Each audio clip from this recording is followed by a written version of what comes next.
The baby has the hiccups.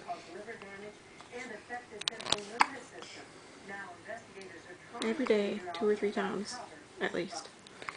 Just like when she was in your belly.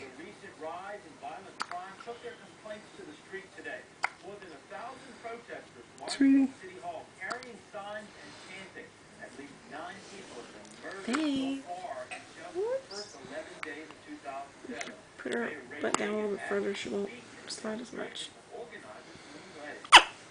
Meanwhile, a federal judge in Mississippi today ruled State Farm has to pay a couple whose home was destroyed by a tornado during Hurricane Katrina $2.5 million. Insurance company has refused to pay the couple for storm damage.